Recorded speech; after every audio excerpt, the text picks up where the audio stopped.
In most cases, it's a badge of honor to make an NFL's top list. You're in the top 10 in the 100-plus year history of the league. Not this time. This is a list you'd want to avoid at all costs. These are the biggest bonehead plays in NFL history.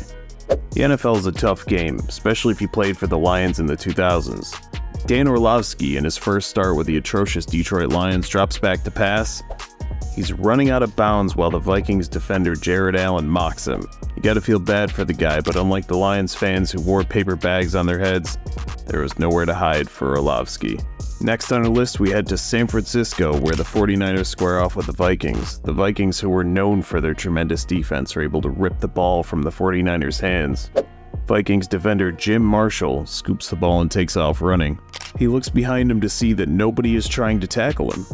The 49ers offense is running with him. He ran in the opposite direction, scoring a safety for the 49ers. As his opponents high-five him in the end zone, he knew he screwed up. Unfortunately for Marshall, his incredible career is irrelevant. It can be summed up with his nickname, Wrong Way Marshall. We have an all-time bonehead play on the primetime stage Sunday night as the Philadelphia Eagles head to Dallas to square off with the Cowboys. A double dose of stupidity takes place here in a high-scoring game. Eagles quarterback Donovan McNabb drops a bomb to speedster Deshaun Jackson. Jackson, who's one of the fastest creatures on two legs, has the defenders in his rearview mirror. Jackson is as fast as he is cocky. He forgets to bring the ball with him as he drops the ball just before reaching the end zone. All the Cowboys had to do was grab the ball, but in classic Cowboys fashion, they all gave up. It's a tie game with 3 seconds left. Let's try for a miracle play. What's the worst that could happen? Hold my beer, says Patriots receiver Jacoby Myers. The Patriots attempt to hook in lateral to steal the win. However, the ball is pitched to Myers, who runs backwards and throws it to Raiders defender Chandler Jones, who scores to win the game with no time remaining. A shocking ending for the Patriots, but exciting and kind of funny for everyone else. Our next entry is somewhat similar to a previous entry. Unlike the Eagles keeping the ball, this dumb play ended the first half and cost his team 4 points. As the Steelers line up to kick a field goal, the Bears defender perfectly blocks the kick, and the ball lands in the hands of another Bears defender, Marcus Cooper. He takes off running with nobody able to catch him. For some reason, he slows down before scoring and starts to pose. I guess he liked the sight of himself on the Jumbotron. Steelers Vance McDonald doesn't give up on the play and knocks the ball out of Cooper's hand. After a review, the Bears retain possession but do not get a touchdown. Unfortunately for Cooper, he did this in Chicago, where the boos rained down. Sorry Buffalo, but you need to be on this list at some point. Our next entry takes place in New Jersey, where the Jets take on the Bills. The Jets, already leading 23-3, kick the ball off. I guess nobody wanted to grab the ball, as they let it roll towards the end zone. As the Jets run down, they're shocked to find the ball just sitting there, waiting for anyone to grab it. The Jets defender lays on the ball and scores one of the easiest touchdowns ever. What were the Bills doing? Had they given up? Confused? I don't think anyone knows, not even the Bills players. Okay, Jets fans, pardon the pun as we butt in with this astounding play. You were given a gift on the last one, but now it's your turn. If you've been following the Jets, firstly, I commend you for your loyalty. Second, I know you've heard of the next play on this list. It's Thanksgiving 2012. Thanksgiving is known for terrible NFL games.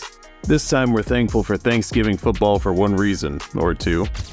Patriots already leading 14-0. No surprise there. Jets QB Mark Sanchez takes the ball. Attempts to hand it off to one of his running backs who had other plans. He runs right past Sanchez, which causes all sorts of confusion. Sanchez runs, slips, and goes headfirst into the southern end of his own teammate. Sanchez fumbles the ball and the Patriots score again.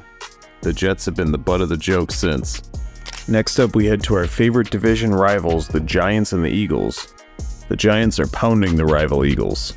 They have the ball with virtually no time remaining. All they have to do is kneel down and knock the Eagles out of the playoffs. Instead, to rub it in their face, they attempt a handoff.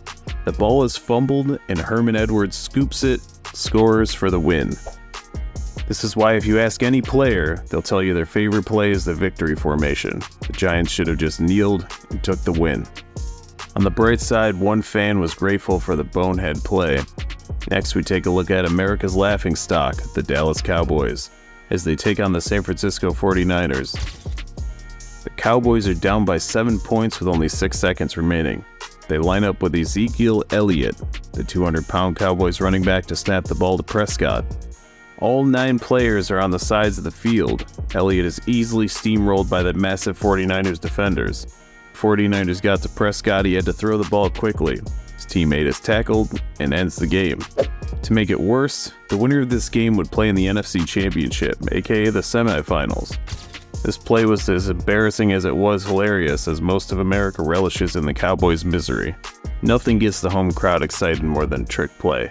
Nobody on defense sees it coming, everyone on offense knows the trick, unless we're talking about this trick play.